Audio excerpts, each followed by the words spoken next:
So this video shows week 5 through the perspective of the GoPro camera with a series of images that are strung together in a whole sequence that gives us a time-lapsed view of what's happening at the site.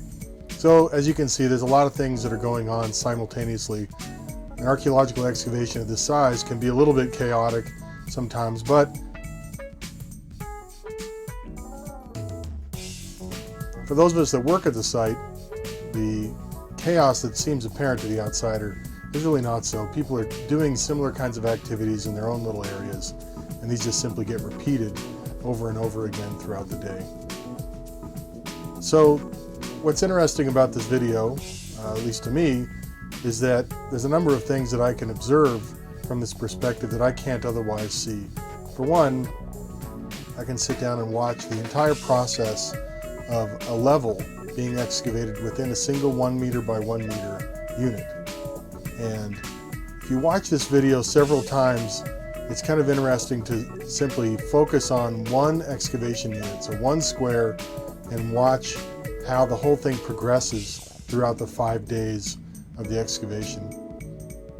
It's kind of interesting to see the different poses the students take throughout the day, the way that they have to position themselves, probably to keep from getting too tired or too sore, but archaeology definitely is an active pursuit.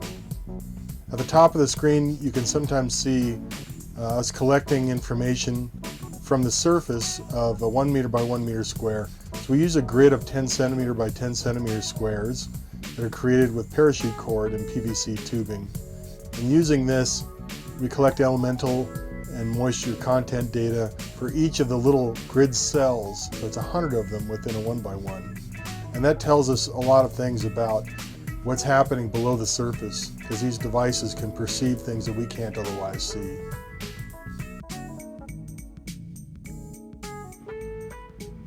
I find it fascinating to watch excavators and see the dirt accumulate rather quickly in buckets, and buckets disappear and get whisked away and get replaced by other buckets, showing the entire process of the excavation in little bits. Some of the road and burrow complexes are very complicated, and it's interesting to watch their forms develop and ultimately get taken apart as they're excavated. This perspective from the GoPro cameras and stringing together thousands of images and watching them in sequence is very intriguing to me, because the day-to-day process of excavation is relatively slow to the outside observer. In fact, so slow it can be hard to visualize how certain patterns in the site are formed, and also how certain kinds of patterns might be revealing larger connectivity between one square to another.